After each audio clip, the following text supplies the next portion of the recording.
ආයුබෝවන්. අද අපි ඔලිම්පියාඩ් පන්තියක් කරමු. මේ ඔලිම්පියාඩ් කියන්නේ මොකක්ද? සාමාන්‍ය ඔලිම්පියාඩ් කියන්නේ ගණිතය වගේ විෂයක්. ඔයගොල්ලෝ මොන එකක් ලියා ගන්න නිකිල කියලා. අපි පොඩි වාක්‍යයකින් බලමු නිකිල. නිකිල. නිකිල.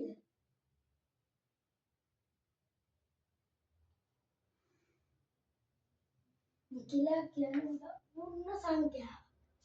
පූර්ණ සංඛ්‍යා දැන් හිතන්න 1 2 3 ඔහොම ගත්තොත් පූර්ණ සංඛ්‍යාව තමයි නිකිලයක් කියන්නේ. ඔයගොල්ලෝ කියන්නේ ලෝකේ තියෙන කුඩාම සංඛ්‍යාව බිඳුවද කියලා බලන්න. ලෝකේ තියෙන කුඩාම සංඛ්‍යාව බිඳුවද? ලෝකේ තියෙන කො බිඳුව කියන එක දාන්න බලන්න මෙසේජ් එක. දැන් මෙහෙම දාන්න. දැන් මෙහෙම ඔයගොල්ලන්ට දෙනවා නිකිල කියන්නේ පූර්ණ සංඛ්‍යාවක්. බිඳුව නෙවෙයි. ඔයගොල්ලෝ ධන කියලා ඍණ කියලා එහෙම දෙකක් තියෙනවා. මෙහෙම දාන්න බලන්න. මෙහෙම කෙලින් ඉරක් අදින්න. ඊට පස්සේ මෙතන මැද බිඳුව දාගන්න. මෙතන 1 මෙතන 2 මෙතන 3 මෙතන 4 මෙතන 5 මෙතන 6 මෙතන 7 මෙතන 8 මෙතන 9 මෙතන 10 මෙතන 11 මෙතන 12 මේ පැත්තේ ඍණ 1 ඍණ 2 ඍණ 3 ඍණ 4 ඍණ 5 ලස්සනට ලියන්න පේන්නේ. ඍණ ගන්න කියද්දි ලස්සනට ලියන්න. ඍණ 5 ඍණ 6 ඍණ 7 ඍණ 8 ඍණ 9 ඍණ 10 ඊළඟට ඍණ 11 ඍණ 12. දැන් මේව තියෙන එක මේ බිඳුව කියන්නේ පුතේ පූර්ණ සංඛ්‍යාව. බිඳුව කියන්නේ එක නිකිලයක්. පුතේ මේ දකුණු අත පැත්තේ තියෙන එකට කියනවා ධන නිකිල කියලා.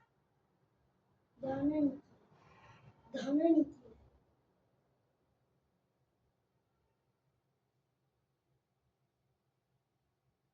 වම් පැත්තේ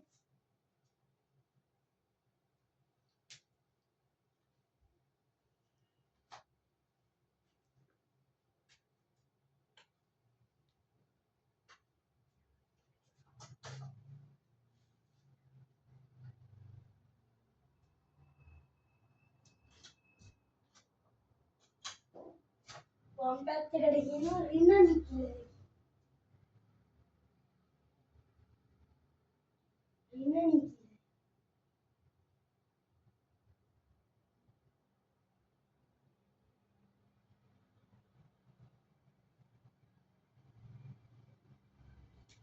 මේ ධන නිකිල කියන දකුණු පැත්ත තමයි පුතේ වැඩි.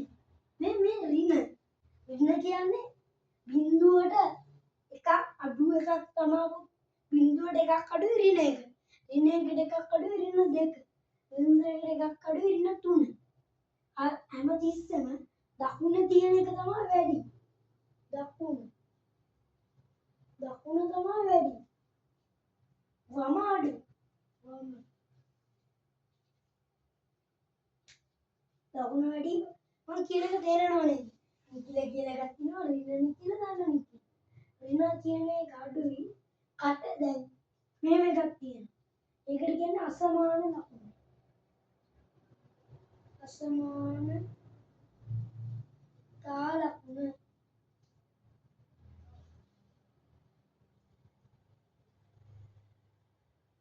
මේක පුතේ මේ කට ඇරලා තියෙන පැත්තේ තියෙන මේක තමයි පුතේ වැඩි පැත්ත. වැඩි. කටැල්ල තියෙන පැත්ත වැඩි දැන් කරනවා. ඍණ එකද වැඩි ධන එකද? ධන එක තියෙනකොට මේ පැත්තේ. ඍණ එක තියෙන්නේ මේ පැත්තේ. දකුණු අත පැත්තම වැඩි කිව්වේ. එතකොට වැඩි ධන එක. එතකොට විලුතුරු මොකක්ද පුතේ? ධන එක. මම මේ කෙටියෙන් කියලා දෙන්නම්. එච්චර මේක කරන්න තියෙන්නේ.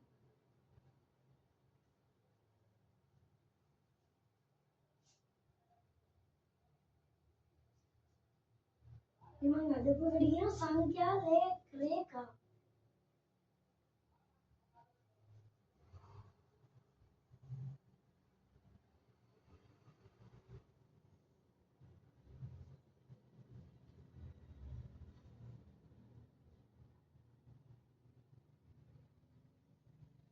නිකිල ගැන කතා කරන්න තියෙන්නේ ඔච්චරයි.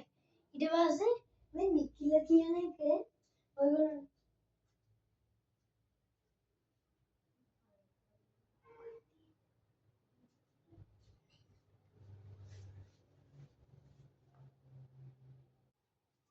තේරෙනවා ඇති.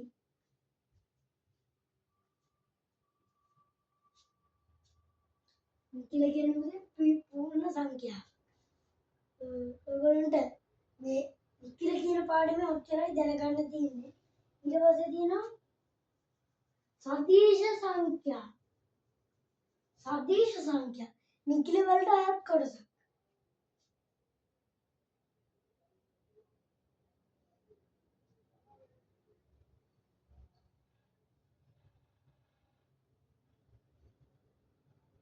ඒක ටික ලොකු කොටසක්.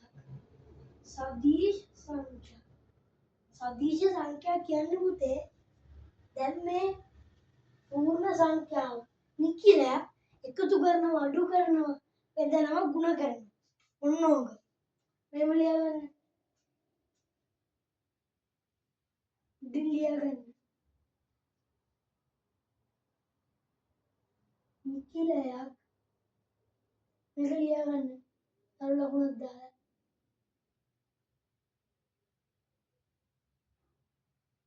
නිකිලයක්.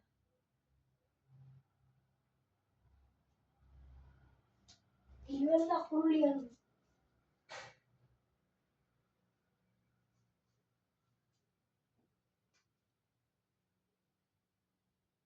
නිකිලයක්.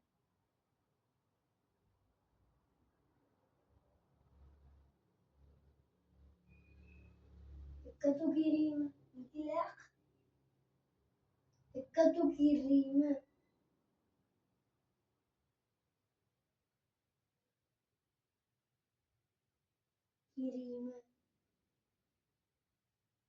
අඩු කිරීම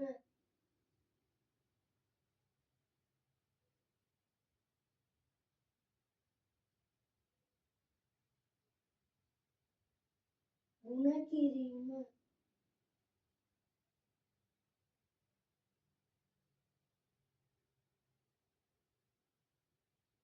බෙදීම නිකිලයක්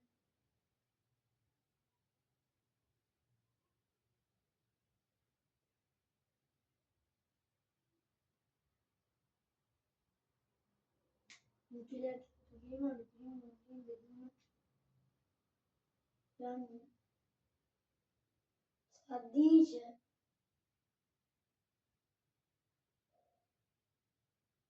සංඛ්‍යාවක්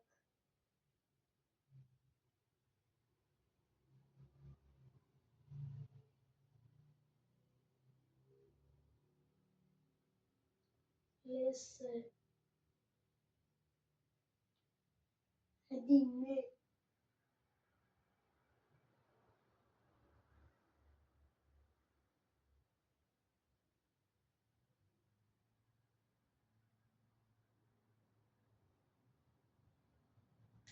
ලියන්න නිකිලයක් ඕඩි ලියන්න මිනිත්තු දෙකක් දෙන්න.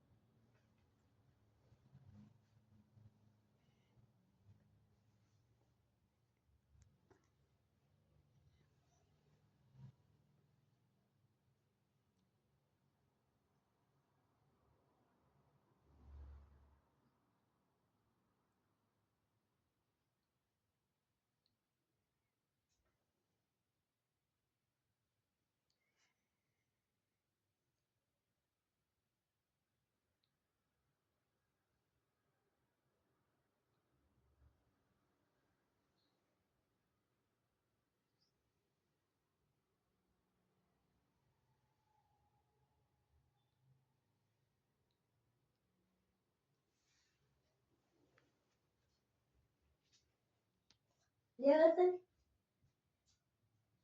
අපි දැන් කරන්නේ සදිශ සංඛ්‍යාවක් එකතු කිරීම.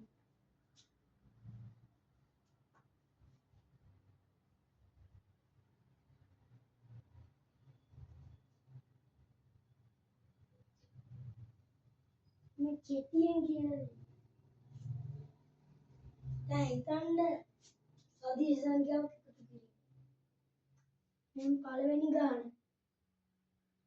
15යි 23යි එකතු කරන්න. දෙවෙනි ගාන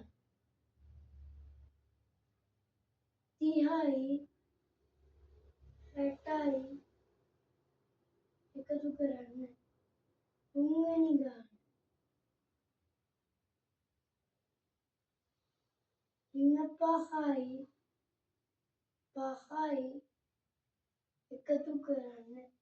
මේ ඍණ දාද්දි පුතේ ඍණ එකතු කරද්දී අඩු කරද්දී අනිවාර්යෙන්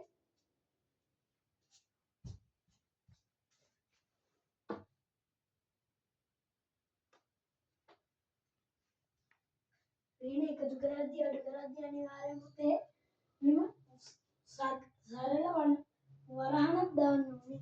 ඊට පස්සේ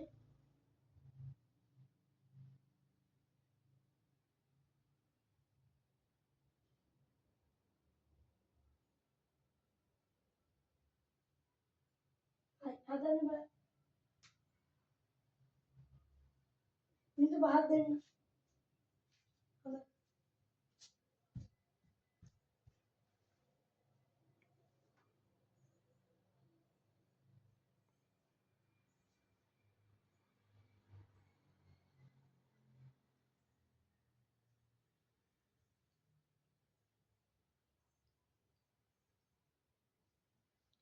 ඒසි මම කියලා දෙනවා.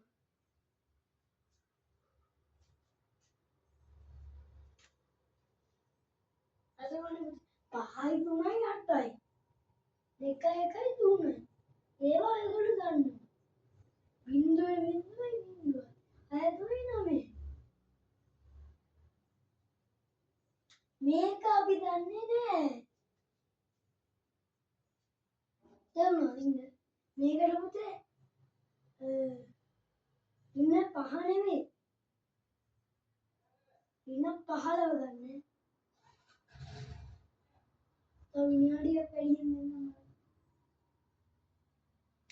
අදවනේ මේකෙදි පුතේ කරන්න තියෙන්නේ වැඩි සංඛ්‍යාවක් කියන තුන්වෙනි ගාන. තියෙනවා 15 එකතු කිරීම 5. පිළිතුරු පුතේ මේ වැඩි එක අරගෙන අඩු කරන්න ඕනේ පුතේ අඩු එක. ඔව්. 15 භාග කීයද පුතේ? 10යි. එතකොට පුතේ මේ 10ට වැඩියෙන් තියෙන එකේ දකුණු දාන්න ඕනේ. ඍණ. මම කියන එක තේරෙනවද? වැඩි සංඛ්‍යාවෙන් උඩ සංඛ්‍යාව අඩු කරලා ඒකෙදි වැඩි සංඛ්‍යාවේ තියෙන ලකුණ දාන්න ඕනේ. එතකොට මම කියන්නේ කොහොමද? එතකොට පුතේ 10යි. ඒකත් කලින් 15න් වැඩි එක 15 12යි 12 වැඩිම තියෙන මේක 12යි. මේක ලේසි. මේ හදන විදිය ඔයගොල්ලෝ ටිකක් ලියන්න බෑ.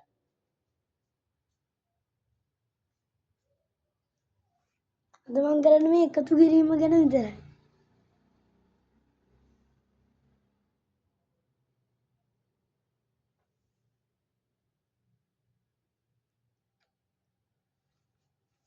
අද දැන් මම එකතු කිරීම ගැන ටිකක් ඔයගොල්ලොත් එක්ක කතා කරනවා. අද සදිශ සංඛ්‍යාවල එකතු කිරීම ගැන විතරයි කතා කරන්නේ. එහෙනම් හැමෝටම ආයුබෝවන්. ආයුබෝවන්.